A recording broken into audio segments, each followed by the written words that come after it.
Royal Enfield స్పెసిఫికేషన్స్లో కొన్ని బైక్స్కి slipper and assist clutch అని mention చేస్తారు. అసలు అది ఏం చేస్తుందో తెలుసా మీకు? సింపుల్గా చెప్పాలంటే ఇమాజిన్ మీరు 80 కిలోమీటర్స్ ఆఫ్ స్పీడ్లో సడన్గా 5th గేర్ నుంచి 3rd గేర్కి డౌన్ షిఫ్ట్ చేశారు. సో నార్మల్ బైక్స్లో అయితే ఇంజన్ బ్రేకింగ్ వల్ల రేర్ వీల్ స్టెబిలిటీ తగ్గుతుంది అండ్ అలాగే బైక్ కూడా జర్క్ ఇస్తుంది. కానీ అసిస్టెంట్ స్లిప్పర్ క్లచ్ ఆ ఇంజన్ బ్రేకింగ్ని ఆటోమేటికలీ మేనేజ్ చేస్తుంది. ఇంకా అసిస్ట్ క్లచ్ వల్ల క్లచ్ లివర్ కూడా చాలా లైట్గా ఫీల్ ఉంటుంది.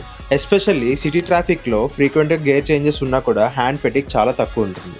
సింపుల్గా చెప్పాలంటే slipper clutch gives you more control, assist clutch gives you more comfort. With both together your ride feels smoother and safer.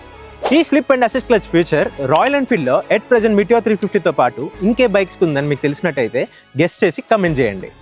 వర్షం పడిపోతుందిరా guys, don't forget to follow Sitaram motors Vizag. భయ్యా నన్ను వదిలేసావు భయ్యా.